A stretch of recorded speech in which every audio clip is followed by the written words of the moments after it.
इसलिए मैं कह रहा हूं किसी का नुकसान नहीं। मान्यवर, कुछ सदस्यों ने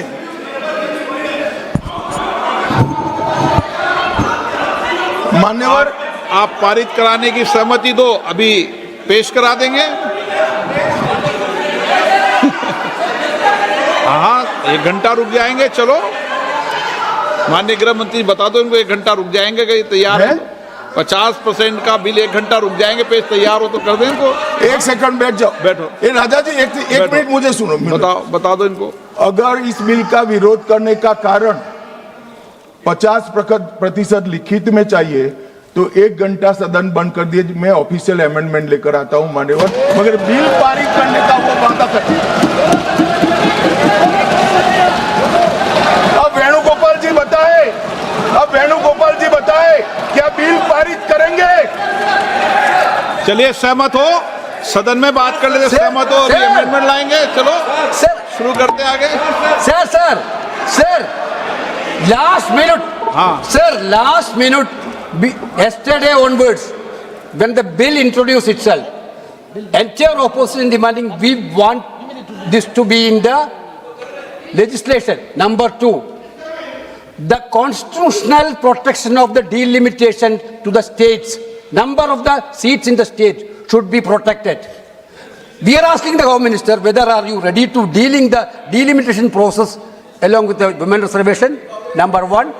Number 2, if you are ready to include the number of seats in each state by legislation by 50%, these 2 things, are you ready? Sir, अब बैठ जाओ। हो गए भाई, तेरा नेता बोल लिया। मान्यवर, वेणुगोपाल जी ने 2 शार्प क्वेश्चन पूछे। अरे बैठ जाओ गोगोई साहब, 5 तारीख को काउंटिंग है यार, बैठ जाओ अभी। अरे 4 तारीख को काउंटिंग है, बैठ जाओ। मान्यवर साहब, मैं इनका जवाब देता हूं, इनको बिठा दीजिए। प्लीज।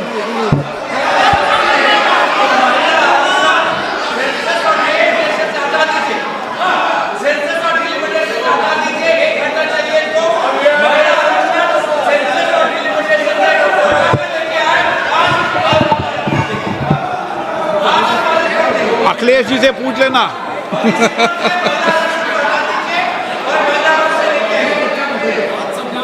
मान्यवर, मुझे लगता है कि आपके नसीब में यश लिखा है।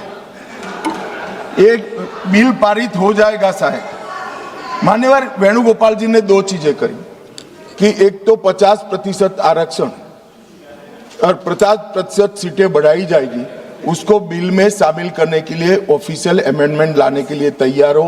हाजी, मैं तैयार हूं।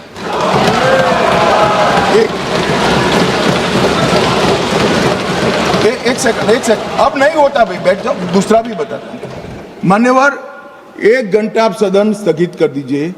1 घंटे में मैं मेरा ऑफिशियल अमेंडमेंट मेरे पास में तैयार है, जेरोक्स कराकर सभी सदस्यों को सर्कुलेट कर दूंगा, क्योंकि हमें 50% सीट बढ़ानी है, हमें कुछ छिपाना नहीं है, हमें कोई चोरी करनी नहीं है, तो हम कर देंगे। और दूसरा उन्होंने कहा कि डिलिमिटेशन 26 की जनगणना का, ये झांसे में मैं नहीं आऊंगा, क्योंकि ये इसके माध्यम से अगर बैठ जाओ ना, बैठ जाओ।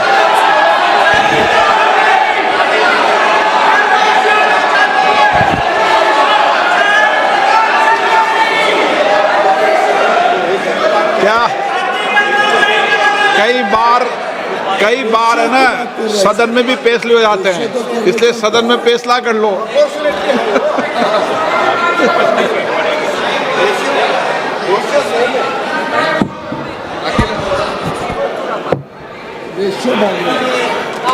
माइक ही नहीं। अध्यक्ष महोदय, क्योंकि आपने कहा और माननीय मंत्री जी कुछ बात रख रहे हैं और हमारी तरफ से कोई बात आई है, अभी तक 11 साल का जो अनुभव है लगभग, अध्यक्ष महोदय, अगर भारतीय जनता पार्टी ये लिख करके दे देगी कि हम महिला प्रधानमंत्री बनाएंगे, तब भी हम इन पर भरोसा नहीं करेंगे। मान्यवर, इसलिए ऑफिशियल अमेंडमेंट ला मैं रहे बाद हैं। में इसका जवाब देता हूं। मान्यवर, मैं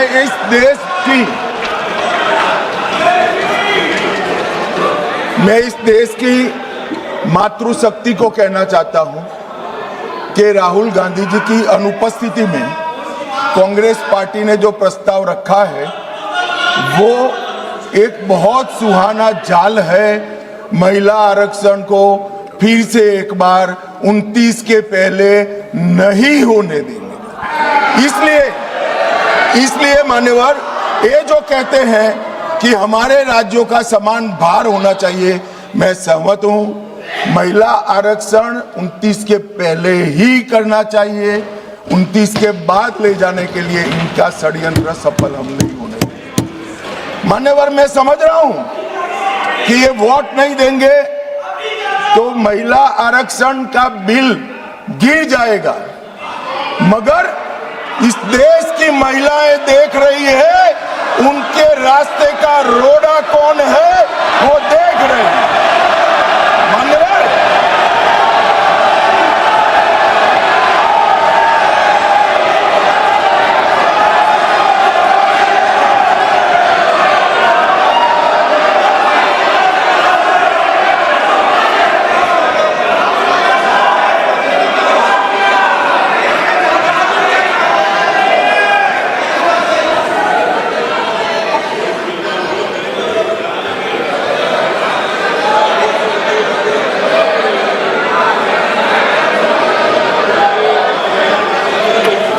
मान्यवर, यहां पर तो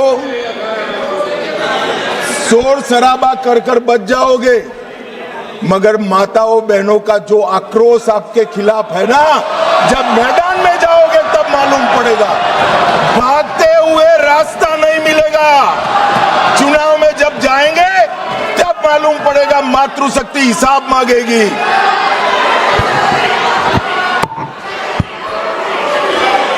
मान्यवर, यहां कुछ सदस्यों ने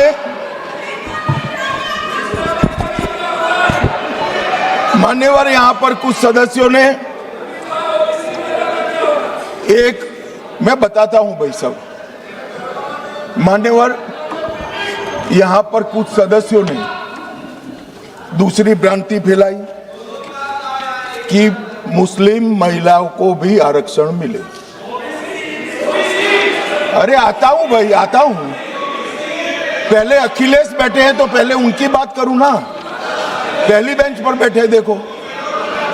मान्यवर,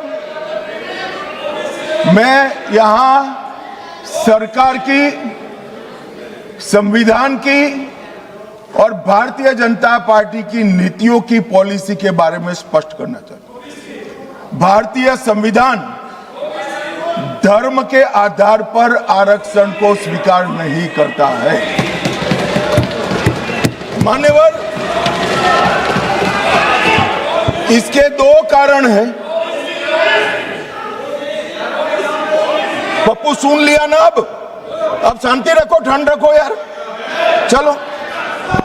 मान्यवर, आरक्षण पाने की योग्यता पहला कारण है। आरक्षण पाने की योग्यता ऐसी नहीं होनी चाहिए जिसको कोई प्राप्त कर सके। ये संविधान की बात मैं कर रहा हूं।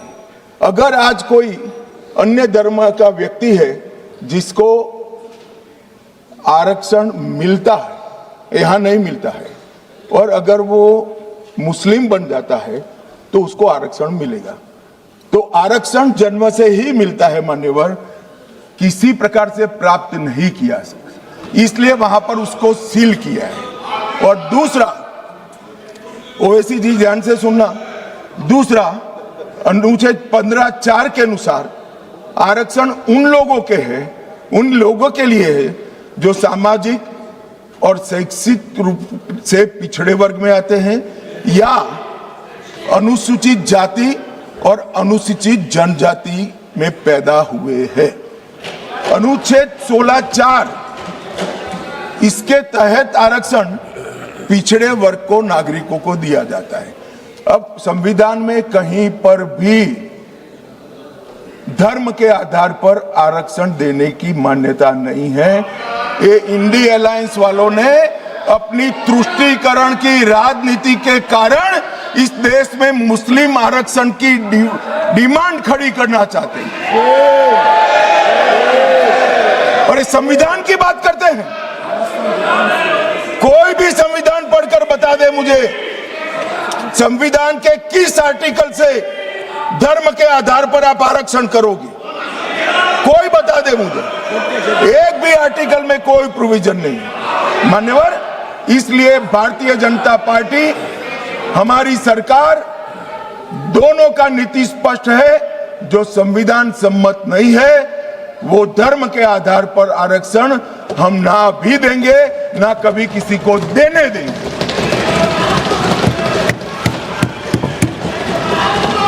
मान्यवर, अब मैं ओबीसी की बात करता हूं, सुनो ना, सीट बदल देनी पड़ेगी पप्पू जी। मान्यवर, इस देश में ओबीसी का सबसे बड़ा कोई विरोधी पार्टी है तो मैं बिल्कुल कंफ्यूजन के बगैर कह सकता हूं, कांग्रेस पार्टी है। इन्होंने चौधरी चरण सिंह और सीताराम केसरी का अध्यक्ष का, दोनों को काल पूरा नहीं कर रहे। 1957 में, ध्यान से सुनना, अखिलेश जी कहां बैठे हो आपको मालूम होना चाहिए। 1957 में काका साहेब कालेलकर समिति के सुझाव आए जो ओबीसी को आरक्षण देते थे। उन्होंने काका साहब कालेलकर समिति के पूरे सुझावों को ठंडे बस्ते में डाल दिया। 1980 में, ये जवाहरलाल जी थे, 1980 में इंदिरा जी आई, मंडल आयोग का सुझाव आया और मंडल आयोग के सुझाव को इंदिरा जी ने ठंडे बस्ते में डाल दिया। 90 में जब बीपी सिंह आए तब वो मंडल आयोग का इंप्लीमेंटेशन लेकर आए और उस वक्त मान्यवर विपक्ष के नेता राजीव गांधी थे। तो नेहरू जी, इंदिरा जी और अब राजीव गांधी, उन्होंने यहां पर अपने जीवन का सबसे लंबा भाषण मंडल आयोग का विरोध करने में किया, अपने जीवन का सबसे। और कांग्रेस ने 51 और 71 दोनों में जाति जनगणना का भी विरोध किया। मान्यवर, अब क्योंकि अब मेल नहीं खा रहा है, 15-20 बार चुनाव हार गए, तो अब ये ओबीसी के हितैषी बनने आए। मान्यवर, मैं आज आपके सामने कहना चाहता हूं, कांग्रेस पार्टी ने अब तक एक भी ओबीसी का प्रधानमंत्री नहीं दिया। भारतीय जनता पार्टी ने नरेंद्र मोदी और अति पिछड़ा समाज के व्यक्ति को प्रधानमंत्री बनाया। मान्यवर, इन्होंने काका साहेब कालेलकर समिति में विरोध किया। मंडल आयोग के रिपोर्ट को इंदिरा जी ने ठंडे बस्ते में डाला और जब लागू होता था राजीव गांधी जी ने भी विरोध किया। मान्यवर, मैं आज बताना चाहता हूं कि नरेंद्र मोदी सरकार में 27 मंत्री ओबीसी समुदाय में है, जो 40% होता है। मान्यवर, नरेंद्र मोदी सरकार ने ओबीसी कमीशन को संवैधानिक मान्यता दी। नरेंद्र मोदी सरकार ने ओबीसी की सूचियों को संशोधित करने का अधिकार राज्यों को देकर एम्पावरमेंट करा और 14 से 18 के बीच में 16 जातियों को ओबीसी जनजाति में क्या है। अरे मेरा हो जाने के बाद पूछिए ना। माननीय गृह मंत्री जी, माननीय गृह मंत्री जी, क्या कह रहे हैं? बाद में you can ask later.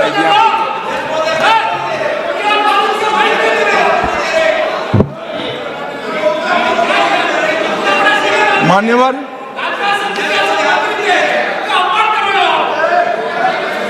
मान्यवर,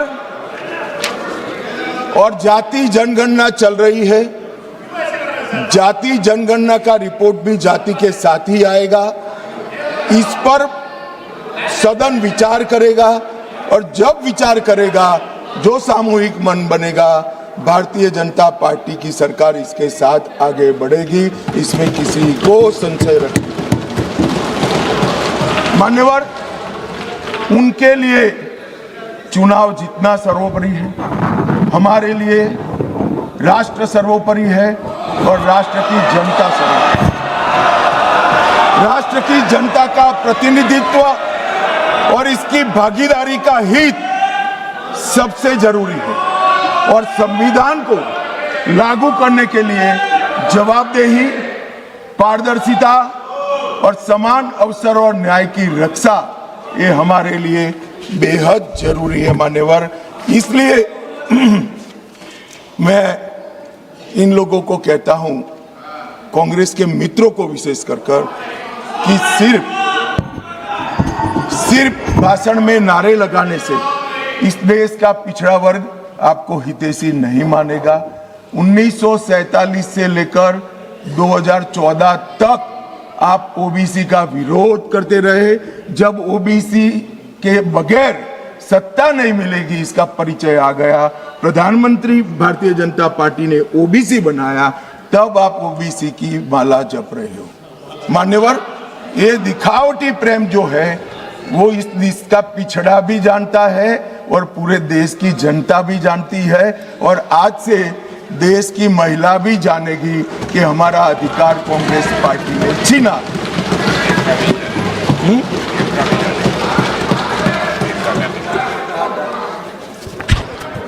मान्यवर, अब मैं महिला आरक्षण पर बताना चाहता हूं। सबसे पहले 1992 में श्री नरसिम्हा राव 72 और 73 का संविधान संशोधन लेकर आए और माताओं बहनों को 33% आरक्षण पंचायत में देने का एक स्तुत्य काम नरसिम्हा राव जी ने करा। नरसिम्हा राव जी कांग्रेस के प्रधानमंत्री थे, मगर कांग्रेस ने कभी उनको स्वीकार नहीं किया कि वो हमारे प्रधानमंत्री। वहां तक मान्यवर, संस्कार में किसी को जाने नहीं दिया था। इसके बाद 96 में देवगौड़ा जी प्रधानमंत्री बने और 81वां संशोधन विधेयक सितंबर 1996 में यहां पर रखा गया। वहां कुछ पार्टियों ने विरोध किया, मैं कहना नहीं चाहता हूं, मगर सब उछल पड़ेंगे, और एक कमेटी बनी, गीता मुखर्जी कमेटी। वो गीता मुखर्जी कमेटी को ये विधेयक दे दिया गया, और जो आज उनकी दरखास्त है कि समिति को दे दो, और गीता मुखर्जी समिति की रिपोर्ट आई, तब तक 11वीं लोकसभा का विघटन हो गया और बिल लैप्स हो गया। फिर 98 में 84वां संशोधन आया। कुछ पार्टियों ने फिर से, पार्टियां बदली नहीं है, वही पार्टियां विरोध करती रही, वो विरोध किया। बिल को सदन में प्रस्तुत करने की जैसी स्थिति भी नहीं रही और 12वीं लोकसभा के विघटन पर वो बिल लैप्स हो गया। मान्यवर, 99 से 2003 में